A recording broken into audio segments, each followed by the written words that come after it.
Assalamualaikum warahmatullahi wabarakatuh. Saya Anita SPI, Pamong, belajar ahli muda yang bekerja di SPN FSKB Kabupaten Kampar. Dalam kesempatan ini, saya akan mengenalkan program Nobuta Yakishima. Nobuta artinya tidak ada lagi buta aksara, Yakishima adalah yakin bisa lansia merdeka. Melihat banyaknya para lansia buta aksara di daerah Salo, Kabupaten Kampar, UPT SPNF SKB Kampar membuat kerjasama dengan Dinas Pengendalian Penduduk, Keluarga Berencana Pemberdayaan Perempuan dan Perlindungan Anak Kabupaten Kampar. Terkait hal ini, kami mendiskusikan strategi apa untuk memberantas buta aksara. Akhirnya terwujud kesepakatan untuk menuntaskan buta aksara melalui kegiatan belajar. Hasil rapat ini, saya sebagai pamong mendedikasikan ilmu saya untuk membantu para lansia agar bisa calistung. Tantangan pertama adalah peserta belajar tidak bisa mengendarai sepeda motor dan tidak adanya angkutan umum di kawasan mereka untuk pergi belajar ke UPT SPNF SKB Kampar. Saya sebagai pamong mencari solusi dengan meminta salah satu rekan yang mempunyai rumah singgah di Salo untuk memfasilitasi rumah tersebut sebagai tempat belajar lansia. Kesepakatan pun terjadi di mana para lansia akan belajar di rumah tersebut sebanyak 3 kali dalam seminggu. Di minggu pertama, saya mengenalkan media dan sumber belajar yang akan digunakan. Minggu kedua adalah literasi awal, pengenalan huruf dan fonem.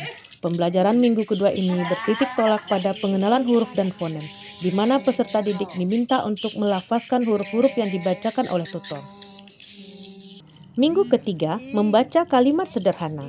Pada minggu ketiga, peserta didik mulai bisa mengenal huruf dan dilanjutkan membaca kalimat sederhana dengan satu kalimat saja. Dan minggu keempat, evaluasi pembelajaran dilakukan setelah pertemuan minggu ketiga untuk mengetahui sampai di mana kemampuan peserta didik dalam memahami huruf abjad dan menyatukannya dalam satu kalimat. Pada pembelajaran minggu kelima, peserta didik sudah mulai paham akan bentuk abjad dan lafaznya. Kemudian peserta didik diminta untuk menuliskan huruf vokal dan konsonan yang mereka ketahui. Pada minggu ke-6, saya berkolaborasi dengan rekan sejawat membuat pembelajaran tata boga. Peserta didik banyak meminati membuat bolu brownies panggang. Di sini, kami selaku pendidik mengajarkan kepada peserta didik untuk menuliskan bahan-bahan dan alat yang digunakan untuk membuat bolu brownies panggang tersebut, serta praktik langsung cara pembuatannya. Tujuan dari pembelajaran pada peminatan ini diharapkan peserta didik mampu menjadikan pembelajaran dari pembuatan bolu brownies panggang ini menjadi salah satu penghasilan tambahan rumah tangga mereka. Kita masuk pada pertemuan ke-7 dan ke-8, di mana pada pertemuan ini peserta didik mempelajari matematika sederhana. Peserta didik yang dominan adalah single parent yang juga menjadi tulang punggung keluarga. Pekerjaan yang mereka lakoni setiap hari diantaranya adalah memotong karet, nelayan, pencuci piring, dan penggembala kerbau.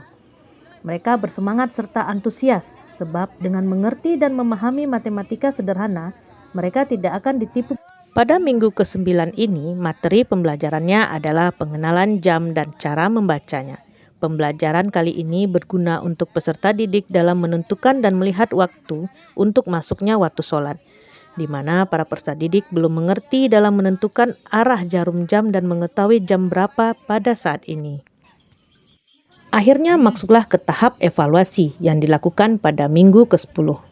Evaluasi yang diberikan dalam bentuk penugasan diantaranya mencocokkan kata, pengisian form jati diri, menulis bilangan satuan puluhan dan ratusan, mencari nilai penjumlahan, pengurangan, dan perkalian.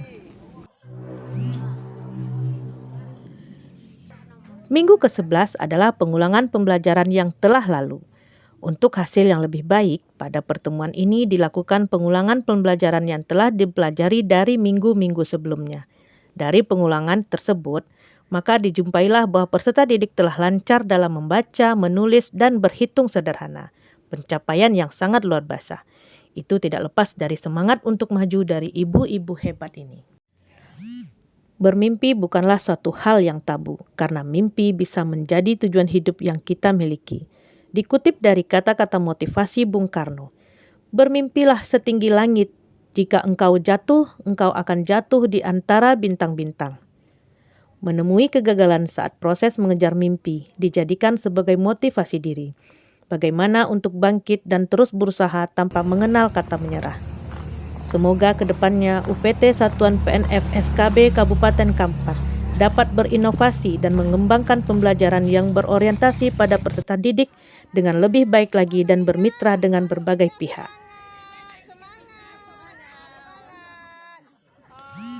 Demikianlah penjelasan praktik baik saya tentang No Buta Yakishima, No Buta Aksara, Yakin Bisa, Lansia Merdeka.